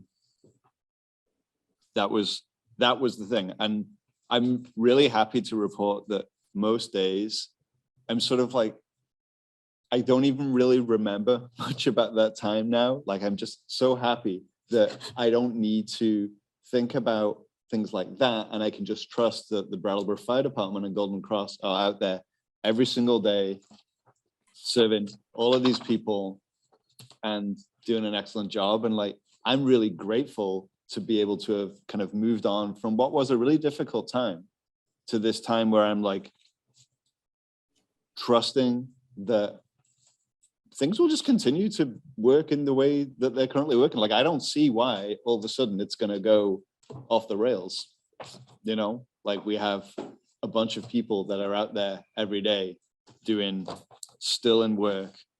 And we have a report that's, you know, being developed to, you know, assess the feasibility of whether or not as a municipality on our own we could do this, and we'll, you know, be really looking at that report. So I'm not at all interested in rehashing those old decisions.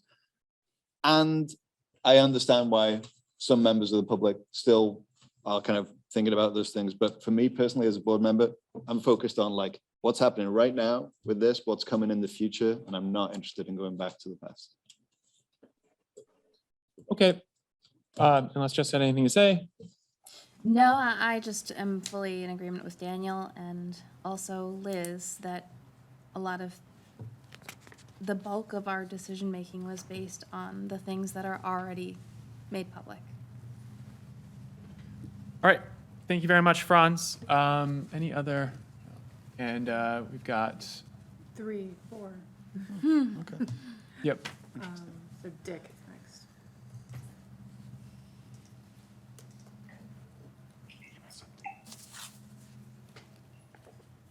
Hello? Hi, Dick. Yep, we can hear you. Yeah, question about the billing. Yes. I know that I asked this question several months ago, and I don't think you had come up with a determined answer. Rescue used to bill the delta between what they received in insurance and what the actual bill was. What is our policy right at this time? We don't have a policy because it's Golden Cross who charges. So do you know if they are billing for the delta between what the insurance pays and what the actual bill is? Guess what we do though is they bill a different Uh, amount than the rest of you. I can't speak to that. I don't know if Chief Howard or AC Kier can speak to that currently. Like what, so the question is, what is Golden Cross's policy for determining their rates? Do I summarize that accurately, Dick? Well, But the in delta. a, in a, in a way, so if my insurance pays, my bill is $350 and my insurance pays $300, is Golden Cross billing me for the $50 delta that they didn't receive from the insurance company? Dick, I don't know that answer. For Could you certain. get that? I can That's get a it. pretty, that's a pretty simple one. Yep. Yeah. Thank you. Okay. Welcome. Thank you, Dick.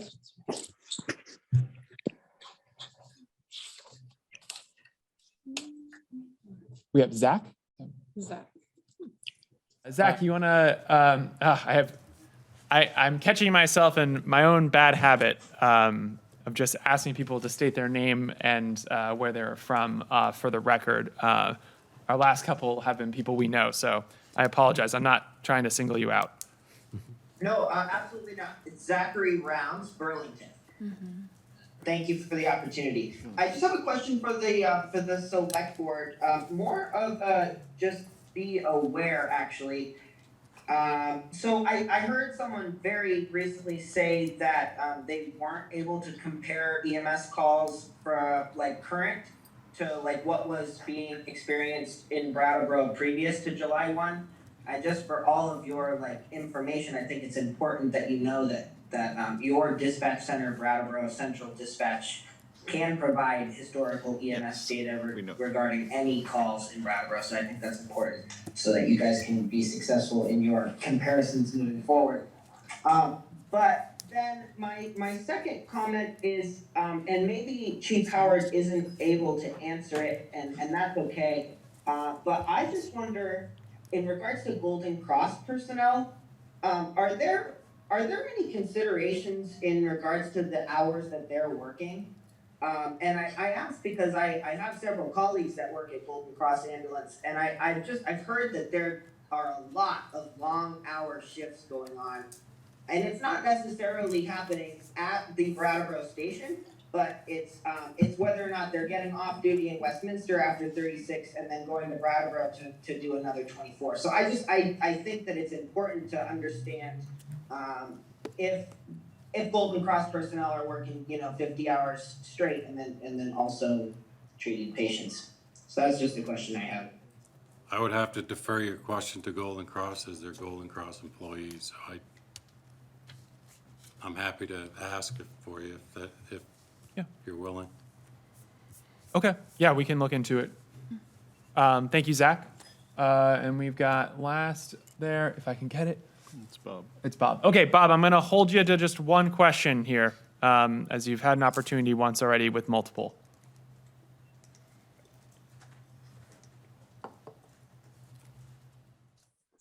And it's really not a question so much as a comment because it really is off topic, but I underline what Franz said, that if we don't learn from our history, we are going to be condemned to repeat it. So we really should do a deconstruction, if you want to use that word, of how we got here. So just my comment. Okay, thank you very much, Bob. Seeing no other ends, and no one else from the public, board members, any other comments? Thank you. Yes, thank you very much. And there's no action to be taken as it's just an EMS update. Thank you both very much. Chief Howard, AC Kier, really appreciate the time. We move on to new business item, agenda item D. You want to take a break? Oh, how quickly can you move through these? Pardon? We do How one- quickly? Let's do one and then we'll move Yeah, to you the bet. Yeah. I bet you we're Yeah. 15 minutes from done if Well, no, I'm looking for a break. we, We're gonna take if one. we put our mind to it. So we're agenda item D, animal control officer reinstate our hearts. 40-hour authorization. So Patrick, you're going to present on that, and then Chief Hardy, maybe? Sure. Let me just set the table, so to speak. I believe that's the phrase we've been using. Back in 2014, in the middle of the budget process, the Select Board came to the conclusion that it would be worthwhile to reduce the hours of the animal control officer from what had been historically a 40-hour position to a 30-hour position. Are we talking about the right thing? Yeah, the animal control officer? Yes. Yep. Agenda item D of new business. This is the contract with the police, according to this. I'm sorry? Animal control being F. Yeah. Okay. Sorry. It's the binder is just maybe out of. There's a mismatch between the binder and the agenda, the administrative report and the agenda. Okay. Well, we had a couple of issues with the administrative report, and I apologize for that. We'll take Okay. a. So you want to closer do look at animal it. control So now? we need Animal we should control do it now. by the agenda Yeah. as presented. So that's going to be Animal. yes. So it's still D, the animal control officer. Okay. Yeah.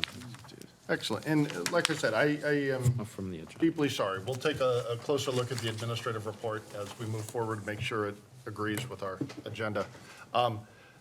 The issue before you tonight is staff is asking, there's an opportunity to reinstate 40 hours. The board had made a decision back in 2014 to reduce the hours of the animal control officer from 40 down to 30.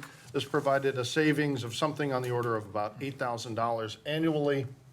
But one of the things it had was a real impact in the level of animal control officer services that the town enjoys. And so the animal control officer, as you can see from Chief Hardy's memo, does a lot of varying things, capturing wild animals, responding to reports of vicious dogs, working out potentially neighbor-to-neighbor issues that relate to animals, removing animals from abusive or neglectful situations, picking up dead animals.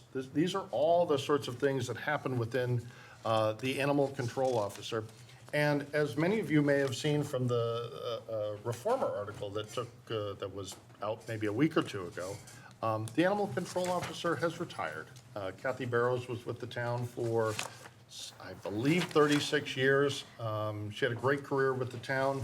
And while we're looking to rehire for this position, staff would recommend that we reinstate 40 hours for the position so as to be able to better serve the public. And I know Chief Hardy has some thoughts on the matter, and I think she'd likely want to say a few words.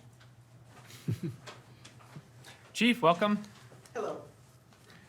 Chief.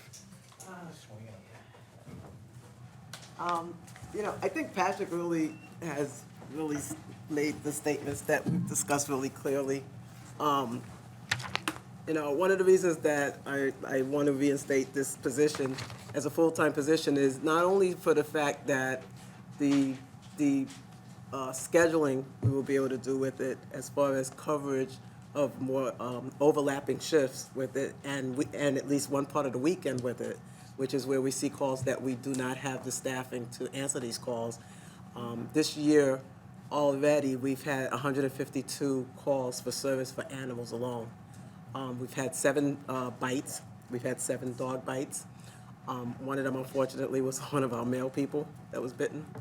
I'm getting a lot of letters and emails about people with dogs that are off leash, particularly in the parks, in the hiking trails. In town alone, I've encountered individuals that just had their dogs loose. And so it's a safety issue. So I think with us having a full-time animal control person that's properly trained, and also I want to make sure that the public doesn't just think of animal control as cats and dogs, because it's all animals. Mm-hmm. So we have gotten some calls for neglected animals. Yeah. Goats was the last one. My officers just recently responded to unfortunate animal hoarding situation with puppies.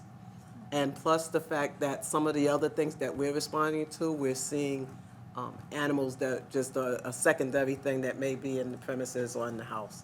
So I think with all of these things, having the ability to have a animal control officer, that's what they do. It releases my officers for other duties that they have, and also gives the town the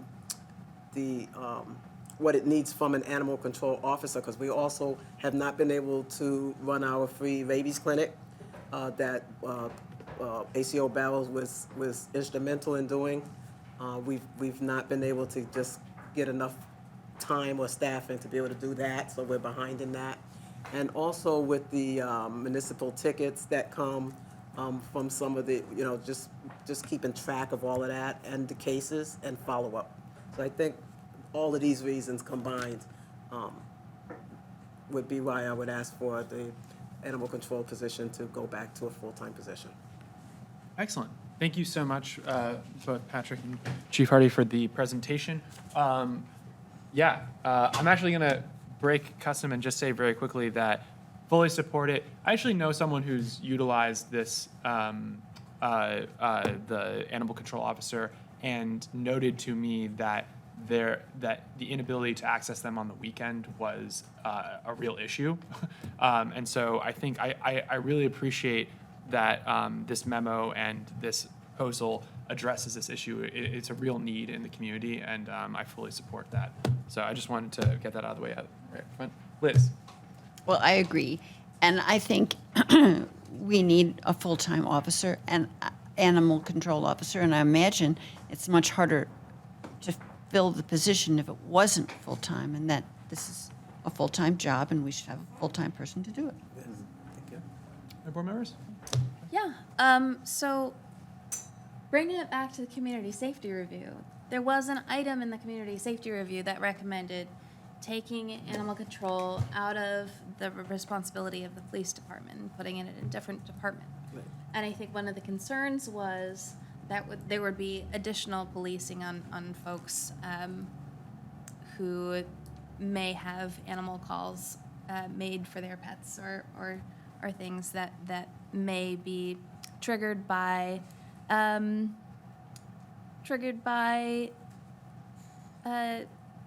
discrimination. However, I was really excited to read this sentence that you guys didn't touch on yet in your memo. The Town of Brattleboro Animal Control Officer will also receive advanced investigation, de-escalation, and conflict resolution training so they can build relationships with those in town who may simply need help or guidance when dealing with animal concerns, lessening the need for police interaction. I really appreciate you put that in your memo, and I just wanted to shed light on that statement and say that I am in support of this. Thank you, Jess. Board members? I was simply going to echo pretty much what Liz said, that it's going to attract better candidates, a more serious position to have a full-time position and more talented people, hopefully. So, Yeah, good. I'm in favor of it. Excellent. All right, I don't see any hands in the public, so I think in that case, board, I'd entertain a motion. I'll do it. Yeah. I move to reinstate the animal control officer position to 40 hours a week. Daniel has made a motion to reinstate the animal control officer position to 40 hours a week. All those in favor? Aye. Aye. Aye. That carries 5-0. Thank you very much, Chief. Really Thank appreciate you. it. Thank you. Okay, so we have just a couple of agenda items left. Interpreters, I think we might just move through them, just to finish it up. I hope that's all right. I'm looking to them. Yeah. Is there a thumbs up? That's a There's thumbs thumbs up. Okay, thank you very much. I appreciate relieving me of that guilt. Okay, we move on to agenda item E, what is it? The memorandum of understanding with, I was trying to remember what the MOU stood for. With the NEPBA to correct starting wage and on-call compensation. Starts with Patrick, or just to Sally? It starts with Patrick pretty quickly, is handed off to our HR director, Sally Nix. Why don't we just hand it off to Sally? Thanks, Patrick. You've spoken a lot. Hi, everyone. Thank you. Take a rest. Hi. Hey, Sally. Hi, Sally. Hi. Welcome. Thank you. I know, my first time at the table.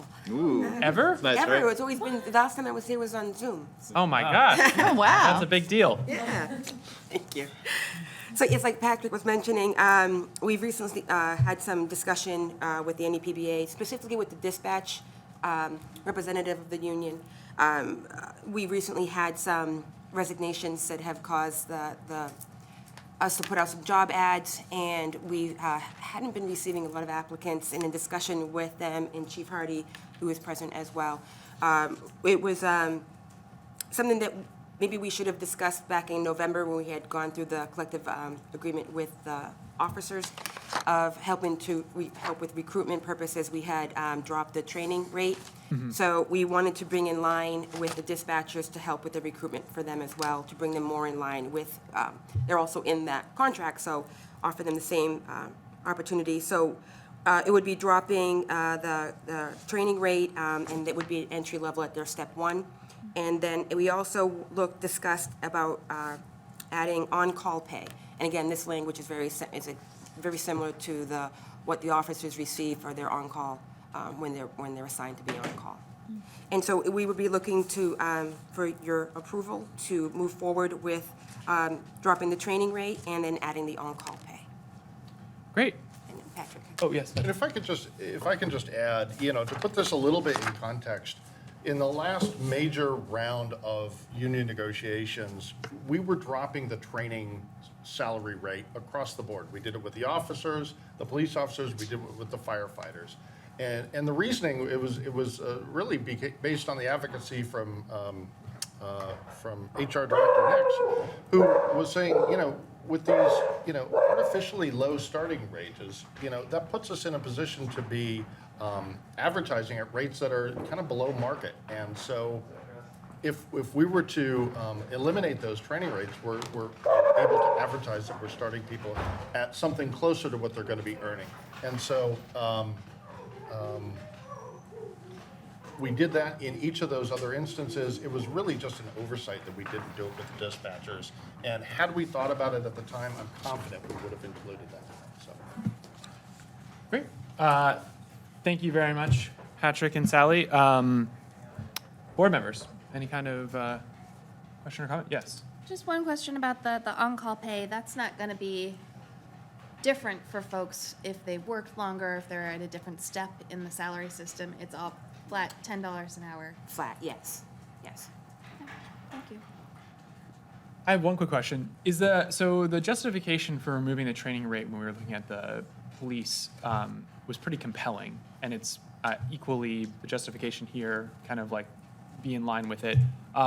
Is the training rate as a principle in hiring kind of antiquated, or is this something that we have in other areas of the municipal government that we should be looking at? I'm just kind of curious. Yeah, actually, I think this is the last one that Yeah. included a training rate for, like Patrick had mentioned, when we'd done it, the process with others, we had removed the training rate. I don't know specifically out in other organizations if they offer training rates. Maybe they do, but again, like Patrick had mentioned, this one was consistently a little lower to attract recruitment.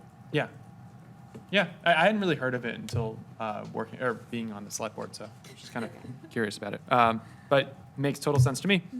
So I just looked to the board. Dick DeGray? Dick, yep.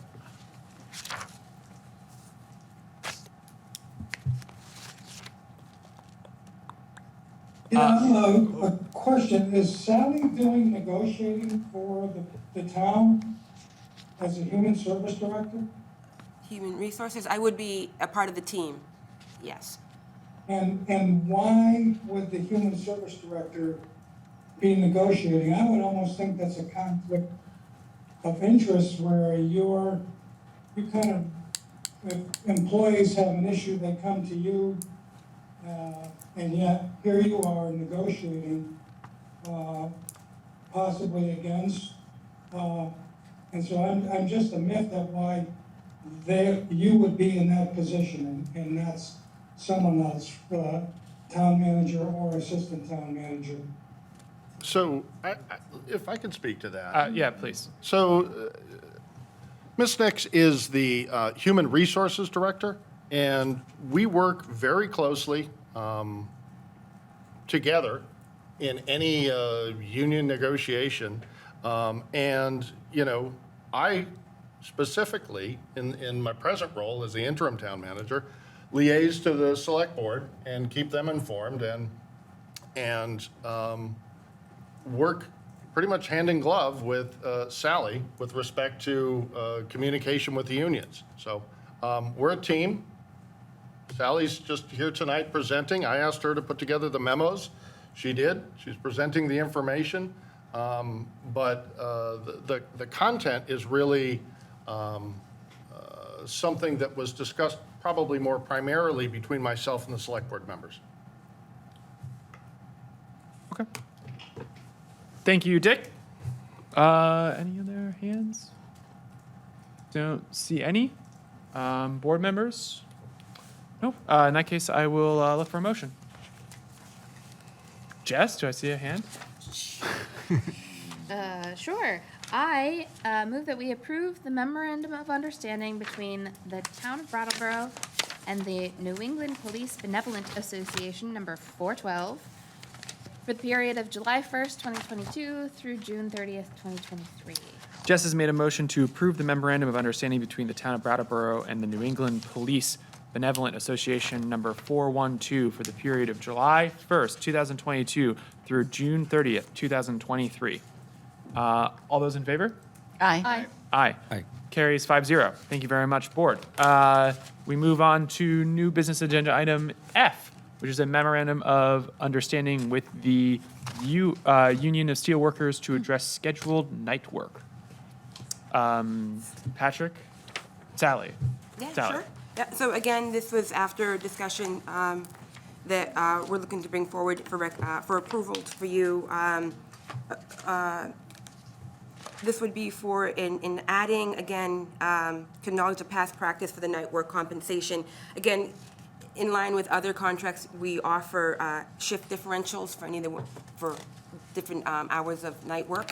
And we had not been offering this to the USW, and they do night work, so we're looking to bring forward to offering them the same benefit that is paid for working the night shift, which would be an additional $1.20 an hour. And it's outlined here. We'll offer $1.20 an hour for shift differential when the department head schedule work outside of an employee's regular work hours, described as scheduled night work, excluding emergencies and regular snow plowing between the hours of 6:30 p.m. and 6:30 a.m. Excellent. Thank you very much, Sally. Thank you. Board members? Thumbs up from Good. Yep. feeling good. Feeling good. Look to the public for any hands. Nope. Nothing. All right. Well, in that case, I'll look for a motion. I can Liz. find it. Get the right one. Let's see. It's E in our administrative report. I move to approve the memorandum of understanding between the Town of Brattleboro and the United Service Workers International Union Local Number 944 for the period of August 1st, 2022 through June 30th, 2023. Liz has made a motion to approve the memorandum of understanding between the Town of Brattleboro and the United Service Workers International Union Local 944 for the period of August 1st, 2022 through June 30th, 2023. Patrick? One quick point of clarification, it's United Steelworkers. Excuse me. Did I read it wrong? Service You said steelworkers at the beginning, and then the memo says service. Just want to clarify. Yeah. The memorandum has We'll make sure that gets in the minutes. steel workers. Okay, so a friendly amendment to Liz's motion to approve the memorandum of understanding between the Town of Brattleboro and the United Steelworkers International Union Local 944 for the period of August 1st, 2022 through June 30th, 2023. All those in favor? Aye. Aye. Carries 5-0. We move on to agenda item new business G, committee appointments. Patrick? Yes, sir. So before you this evening is the opportunity to... Oh, thank you very much, Sally. Sorry to... Sure. The opportunity to appoint a member to the Planning Commission, specifically Lindsay Menard. Just a couple of quick points. At the end of the fiscal year, when committee appointments expire, we regularly advertise and we ask folks to apply for various different committees and boards. We had a vacancy on the Planning Commission, and at that time, nobody applied. Somebody has since applied, and there is a short memo from Planning Director Sue Fillion asking that the board appoint Ms. Menard to the Planning Commission for the remainder of their term. And I just wanted to clarify, because Ian and I had some discussion about this. Is the board free to appoint someone? The board can appoint someone at any time. The point of the deadline is really to be able to work out instances when there are multiple people applying for a vacancy. At this point in time, Ms. Menard is the first person to apply for the Planning Commission, and staff recommends you appoint her. Jess? A question about the timing is that she's applying to, she'll be starting late, but her term will still expire at the same time everyone else is. I had the exact same question, and I believe the answer is yes. Great. That is my understanding as well. That Lena, I think it's Lena is going to occupy the term, even though she's late into the term. Yeah, that would make sense. Yeah, and that's kind of a little look behind the curtain of the agenda setting committee there for a second. We initially had this on the consent agenda, but decided to pull it preemptively so that the board could just have a little bit of a description of this process, because we were kind of wondering about the timeline and deadlines as well. Liz? I've read Ms. Menard's qualifications. They're excellent for the Planning Commission, not unlike my own. And I think that she will be a tremendous benefit to the Planning Commission, and I fully support her appointment. Oh, great. Thank you very much, Liz. Other board members? I only have a color comment. A color comment, Leah and I should chat because I have a knowledge of yestermorrow building school. So, and we can nerd out on alternative building structures. Cool. Yay. When you get a chance, if you're listening. So I hope you're not. You can go to the next Planning Commission meeting and I know. pester them on the break. I may be busy. Or maybe they have public comments. Yeah. Okay, board members, to see if there's any other hands. I'd hate if Ms. Menard was here and she wanted to speak, so I just wanted to make sure. Okay. Doesn't look like it. Okay. In that case, board members, I would entertain a motion. I move to adjourn. No, not that motion. Oh. Not yet. Oh, you know what? I was thinking that as well. The meeting was pretty close to like fully executing pretty real on The appointment. I withdraw that motion. Yes. And I make a. No, you've lost that motion, Oh, Jess. okay. I move that we appoint Lena Menard to the Planning Commission. Jess has made a motion to appoint Lindsay Menard to the Planning Commission. All those in favor? Aye. Aye. Carries 5-0. Would Tim. Tim's no, earlier motion still no, just be I've withdrawn sitting my here? It doesn't need to be withdrawn? He did just make it. You did, yeah. You did don't make know. it? All right. It's okay. Just make it again. I'll repeat I my don't- motion to adjourn. Tim has made a motion to adjourn. All those in favor? Aye. Aye. Motion carries 5-0. Thank you very much. Thank you very much, BCTV. Thank you so much to our interpreters. Thank you to town staff for the presentations.